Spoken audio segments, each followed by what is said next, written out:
Welcome to Everyday Magic, where we explore adding pops of magic to your everyday life.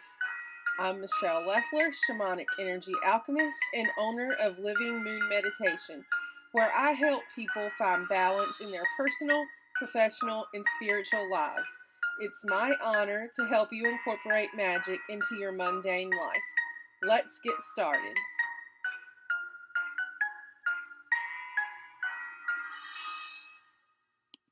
Love Everyday Magic podcast.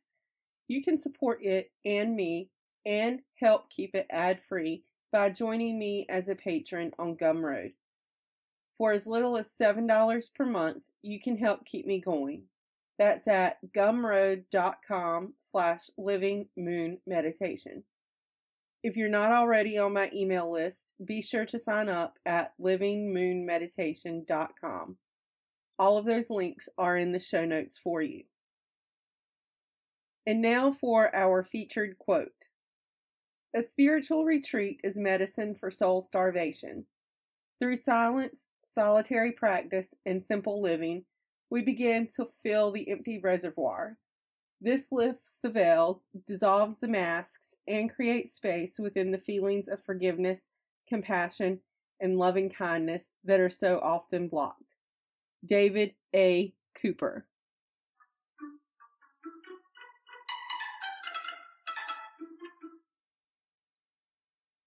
Today we are going to talk about energetic and spiritual medicine. I'm not going to talk about specific types of medicine. I'm going to talk about what I mean by medicine. And the reason I'm going to talk about this is because I had a client ask me once what I meant when I said medicine. I'm not talking about going to the pharmacy and getting prescription medication. I'm talking about energy and spirit and that kind of medicine. They are similar.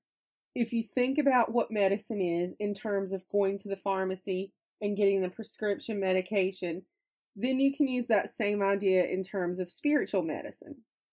When your body is physically ill and you go to a medical doctor, they give you a prescription. You go to the pharmacy, you get a medication. You're taking a substance that does something in your body that is supposed to have a healing, restorative, and curative effect. That's what medication is in terms of science, in terms of medicine. Now, energetic and spiritual medicine work in the same way. It is not a substance in the fact that you're not putting a chemical in your body, usually, although you could be, and we'll talk about that a little bit in a minute. But it is something that gives you or has a healing, restorative, or curative effect. It's energy that does the work instead of a chemical. It could be a Reiki treatment that stimulates your energy. That would be a type of energy medicine. It could be something like using crystals to enhance your wellness. Those are just two examples. You may hear me or another practitioner refer to animal medicine. Wolf is my animal guide. She provides me with wolf medicine. What do I mean by that? If you think of what wolves symbolize, those qualities are medicine for me. They provide me with healing for things that are off in my life. One symbolic aspect of wolves is their wildness. I tend to be a follow the rules and behave kind of person. Wolf provides medicine for me in that she teaches me how to embrace my wild side. Plant medicine can be the same. Now, obviously, plants can be used in pharmaceutical medications, and in fact, most chemical medications were created to mimic the effects of plant medicines. But plants have spiritual and energetic qualities as well that also act as medicine. In terms of magic, medicine is generally considered external. It's something that you experience outside of your body that works in tandem with your own energy. Plant medicines, however, can also be used internally and be spiritual or energetic. Psychotropic plants, for instance, will produce a hallucinogenic effect, and that experience will often act as medicine for the person. Now think back to science class. We learned that everything is made up of energy. That means we are made up of energy. That means this computer I'm recording this podcast on is energy. The desk that my computer sits on is energy. My glasses are energy. Everything is energy. So we, our bodies, are energy, and we have energy moving within us. And so energetic or spiritual medicine is something external to our energy that works in tandem with our own energy source to stimulate our body's ability to heal itself. That's what we're talking about when we say spiritual medicine, energy medicine, or even just medicine. So medicine is something that you use or study that produces a healing effect to your body or spirit. And again, it can be plants, which would go similarly with traditional medicine because each traditional medicine was made from plants originally. Now it's usually man-made chemicals that are supposed to stimulate the same reaction within our body that plants do. Medicine can be energy. It could be crystals. It can be prayer, meditation, whatever you're doing, whatever your practitioner is using for you or suggests that you use for yourself is medicine. Coaching is medicine. When you talk to a coach, when you hire a coach to help you figure out what's going on, what you're doing, whether it be with a business, life, spirituality, whatever, when you hire a coach, the coaching that you get from that person is medicine. Basically, everything is medicine if you use it to heal yourself, if you use it to better yourself, if you use it to make progress on your healing and spiritual journey. It's medicine. So that's what I'm talking about when I say medicine. If you hear me in teaching or you're working with me and I say something about medicine, this is what I'm talking about. I may refer you to a medical doctor because I do not think that medical doctors are bad. I don't think that medication, as in traditional medication, is bad. Sometimes we need these things, and not everything can be healed or worked on through one way. We need different healers, different treatments for different things, and sometimes things work in tandem together. So a lot of times I will refer my clients to see their medical doctor and to take whatever prescription medication that their medical doctor prescribes for them. I am not a medical doctor, and I will never tell you not to take medication or not to see your doctor because I do believe that spiritual healing and traditional Western medicine can work hand in hand.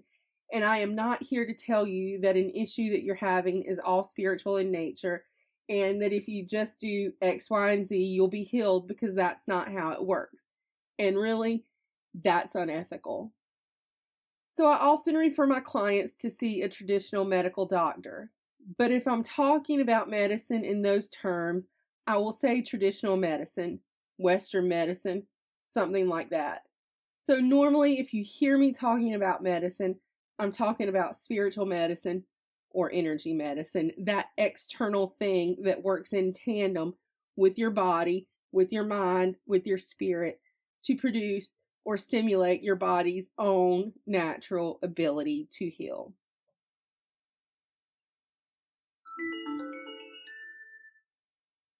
And now for the Astro Forecast. On February 23rd, Jupiter is semi-square Pluto at 5:16 p.m. Eastern Standard Time. Also on February 23rd, we have a last quarter moon at 5:32 p.m. Eastern Standard Time. On February 28th, Jupiter is quintile the true node at 12:30 p.m. Eastern Standard Time. Moving into March, we have the true node semi-square Chiron on March 1st at 3:43 p.m. Eastern Standard Time. March 2nd, we have a new moon in Pisces at 12:35 p.m. Eastern Standard Time. And on March 6th, Mars enters Aquarius at 1:23 a.m. Eastern Standard Time, and Venus enters Aquarius at 1:30 a.m. Eastern Standard Time.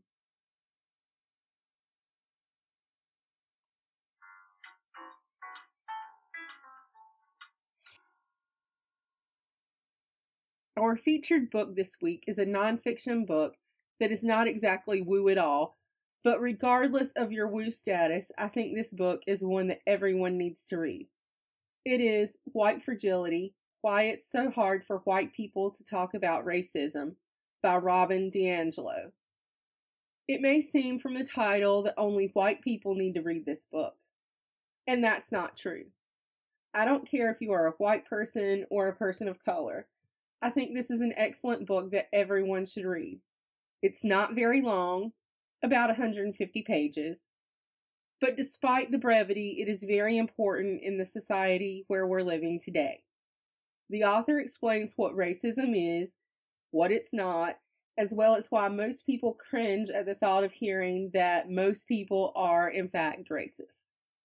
Now, whether you agree or not, it's important to read and understand the author's point of view on the meaning of racism and white supremacy, as well as how the Western culture that we currently live in promotes systemic racism.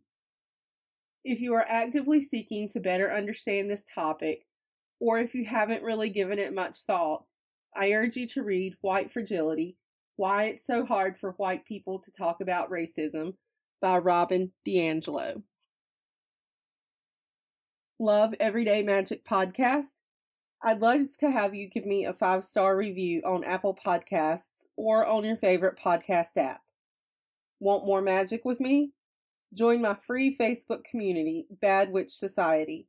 It's the perfect place for anyone who's ever been told their brand of magic or witchcraft isn't right. Your magic is valid. Let's celebrate it together. You can find it at facebook.com/groups/badwitch. All one word. I have the link in the show notes for you. And if you're into Jewish magic, give my other podcast a listen.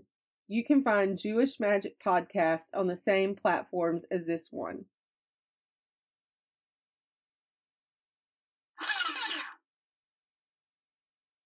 In early February, Greg Locke, pastor of Global Vision Bible Church in Tennessee, held a book burning event in the church parking lot. The event was an opportunity to burn witchcraft and occult materials such as Harry Potter and Twilight books, crystals, and tarot cards. Locke stated that burning was the church members' constitutional and biblical right to burn the materials. Locke has previously been the center of controversy related to name-calling of the Tennessee governor, as well as stating that autistic children are demon-possessed. More recently, on February the 13th, Locke, in a statement to his congregation, called out 6 witches in his congregation, stating that he knows their names, first and last, and their addresses, and is calling them to leave the congregation, or else he will call them out publicly in front of everyone. In other news, 18 people were recently arrested in Malawi for torturing 2 women they accused of witchcraft. The victims and suspects are from 2 rival families who have been fighting over property lines. The suspects accused one of the victims of witchcraft and then assaulted her and her daughter. They physically assaulted both women, stripped the daughter, and was about to set her on fire when police intervened. The police have condemned the acts as torture, and the 18 suspects have since been charged with criminal conspiracy, charging person with witchcraft, acts intended to cause grievous harm and intimidation, insulting the modesty of a woman, and defamation of character, theft, and malicious damages. You can read both of these articles by visiting the links in the show notes. Do you have a witchy question you're itching to have an answer to? Send me an email and I may answer it in an upcoming episode. It might also become the topic of an upcoming episode. You can send questions to me at hello@livingmoonmeditation.com. I have the link in the show notes for you.